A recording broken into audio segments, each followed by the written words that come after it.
Good morning. It's a cold, rainy Wednesday morning here, but that doesn't stop us. We're going to read Revelation 12, 1 through 6. And here's where it starts getting kind of weird, folks. A great sign appeared in heaven, a woman clothed with the sun, with the moon under her feet, and on her head a crown of 12 stars. She was pregnant and was crying out in birth pains and the agony of giving birth. And another sign appeared in heaven. Behold, a great red dragon with 7 heads and 10 horns, and on his head 7 diadems. His tail swept down a third of the stars of heaven and cast them to earth. And the dragon stood before the woman who was about to give birth, so that when she bore her child, he might devour it. She gave birth to a male child, one who is to rule all the nations with a rod of iron. But her child was caught up to God and to his throne, and the woman fled into the wilderness, where she has a place prepared by God, in which she is to be nourished for 1,260 days. Bum, bum, bum. I actually included this text in a Christmas Eve service one time. I thought it was kind of clever. I'm not sure the people even remember it. But it's not really about the birth of Jesus, and yet it is. The woman who is pregnant and giving birth is sort of stands for the Virgin Mary. Not really, but sort of. And the dragon then that wants to devour the child, wants to eat the child up, would be the enemies of the faith. And the image of 7 heads and 10 horns and all of that comes from the book of Daniel, writing about the Greek king Antiochus Epiphanes IV, who was a terrible enemy of God's people a couple of hundred years before the birth of Christ. And so that symbolism gets all mixed up in this. This is a common theme in the ancient world, too, that a birth happens and some sort of monster seems to want to kill the newborn child so that it cannot rule.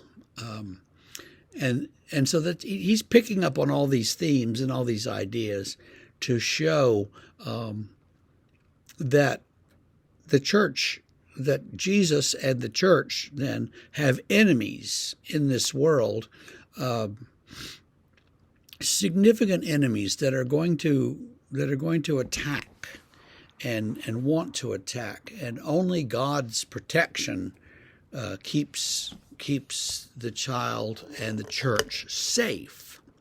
And so if you're reading this in the ancient world and you're reading about this and you're thinking, oh no, we're going to be attacked, you say, well, wait a minute, the attacker loses. The child and the woman are safe, and God is what?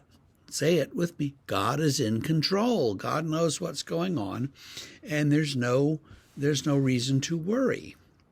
So all of that happens. Now, there's going to be then a war that breaks out, and other things are going to happen, and we will get to those in the next few days. But there is, in the birth stories of Jesus, a sense that there's a little bit of chance. You know, he comes down and he's made incarnate by the birth process with this woman, but there's no real guarantee that he's going to survive. You know, Herod is looking for him to kill him. Other people are enemies. They have to escape to Egypt and then come back, and that's sort of out of Egypt I have called my son. So there's always all this symbolism that goes on in the background. And here it's a kind of cosmic battle between the mother and this dragon, red dragon. And of course, you know, a lot of people read this and say, oh, red dragon, that's obviously China. Well, that's not what John is doing here. Or that the woman with 12 stars on her head obviously is, I don't know who, but you get these interpretations that seem to make sense, right? Because after all, we all know that Henry Kissinger is the Antichrist. Oh, wait, he died. Oh, wait, how can he be the Antichrist? Oh, wait, there's other candidates nowadays. So you see, all of these things are sort of always true in history. As we look at history, Tolstoy's War and Peace begins with a conversation between some Russians. Do you think Napoleon is the Antichrist? And the other guy says, oh, yeah, I'm sure he is. And so, well, Napoleon was who Napoleon was, and he was a lot of things, but he wasn't the Antichrist that they draw out of these scriptural texts. And so we are constantly reading these things and looking for ways to interpret and apply them to our time. And what you don't want to do is say, well, red dragon, that's obviously China, so the woman must be, whoever. And the child that's born must be some ruler that's coming. No.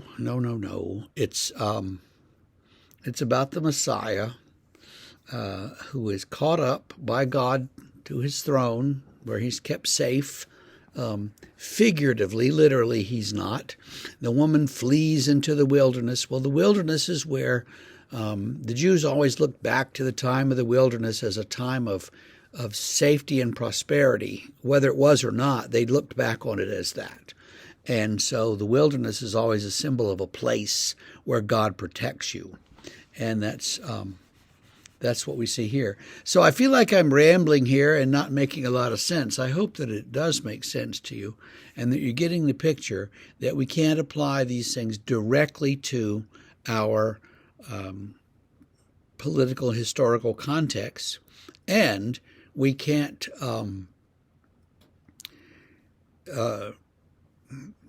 apply them directly to our context, and we can't start assigning people to these various characters, because it just doesn't work that way. That is not what apocalyptic literature does. Okay, so tomorrow we will proceed with verses 7 through something there, maybe 7 through 12, maybe more, and we'll see what happens to this dragon. In the meantime, cling to God, hang on to your faith, and have a great day.